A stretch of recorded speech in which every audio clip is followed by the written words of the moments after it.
நண்பர்களே, welcome to ham Som. இன்னைக்கு நம்ம ரொம்ப டேஸ்டியா இருக்கக்கூடிய மட்டன் சுக்கா கிரேவி ரெசிபி தான் பார்க்க போறோம். ஸோ அது எப்படி பண்றதுன்னு வாங்க பார்க்கலாம். இதுக்கு ஒரு குக்கர் எடுத்திருக்கேன். இதில் 3 டேபிள் ஸ்பூன் அளவுக்கு ஆயில் விட்டுக்கிறேன்.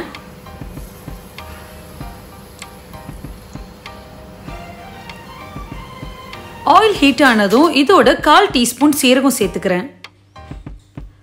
ஒரு 1 or 2 செகண்ட்ஸில் சீரகம் வந்து நல்லா பொரிஞ்சிடும். இதில் ஒரு கொத்து கருவேப்பிலை சேர்த்துக்கிறேன்.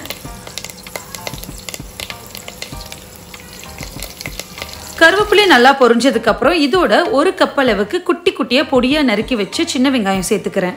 இதை சேர்த்துட்டு நல்லா ஹை ஃப்ளேமில் ஒரு 1 or 2 மினிட்ஸ் வந்து நல்லா வதக்கி விட்டுருங்க.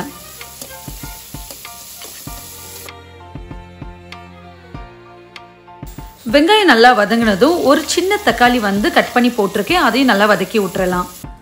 தக்காளி வந்து ஆப்ஷனல் தான், உங்களுக்கு வேணும்னா ஆட் பண்ணிக்கிறலாம், இல்லைன்னா நீங்கள் அதை ஸ்கிப் பண்ணிடலாம்.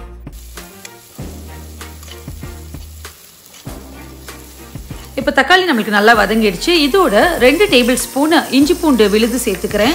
இதையும் வந்து நல்லா பச்சை ஸ்மெல் போகிற வரைக்கும் நல்லா வதக்கிக்கோங்க.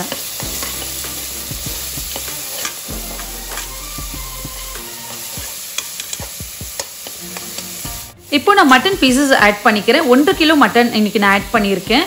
இது பார்த்தீங்கன்னா ஒரு 4-5 ட்ரிப் நல்லா அலசிட்டு கடைசி வாஷ் வந்து மஞ்சத்தூள் போட்டு அலசி வச்சுருக்கேன். ஸோ பாயில் பண்ணலை, வேகலாம் வைக்காமல் டேரெக்டாக நான் வந்து இன்னைக்கு சுக்கா பண்ணுறேன். ஸோ 1 கிலோ மட்டன் ஆட் பண்ணி நல்லா வந்து அந்த மசாலா எல்லாம் கோட் ஆகிற மாதிரி நல்லா பரட்டி விட்டுருங்க. இப்போ இதுக்கு தேவையான அளவு உப்பு சேர்த்துக்கிறேன். உப்பு சேர்த்துட்டு நல்லா வந்து பரட்டி விட்டுறலாம். இதோட மட்டன் சுக்கா பவுடர் சேர்த்துக்கிறேன்.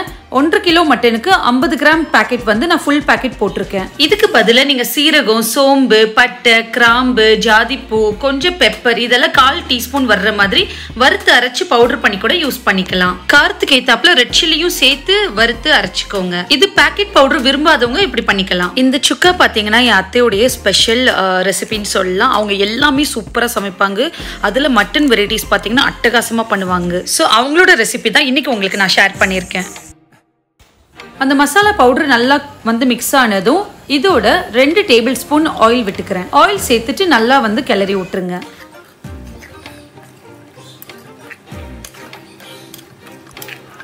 இப்போ நான் தண்ணி ஆட் பண்ணிக்க போகிறேன். உங்களுக்கு கொஞ்சம் கிரேவி கன்சிஸ்டன்சிக்கு வேணும்னா நீங்கள் 3 கப் தண்ணி ஆட் பண்ணிக்கிறலாம். இல்லை நல்லா ட்ரையாக வேணும்னா 2 கப் ஆட் பண்ணி நல்லா வந்து விசில் வச்சு எடுங்க. இன்னைக்கு நான் கிரேவி மாதிரி தான் பண்ண போகிறேன். ஸோ 3 கப் தண்ணி ஆட் பண்ணியிருக்கேன். இது ஒரு 6-7 விசிலுக்கு அப்புறம் எடுத்து பார்த்தா நம்மளுக்கு சூப்பரான மட்டன் சுக்கா கிரேவி ரெடி ஆயிருக்கும். ஸோ இந்த வீடியோ உங்களுக்கு பிடிச்சிருந்தா லைக், ஷேர், கமெண்ட் பண்ணுங்கள். ஹேம் சோமை மறக்காமல் சப்ஸ்கிரைப் பண்ணுங்கள். நன்றி.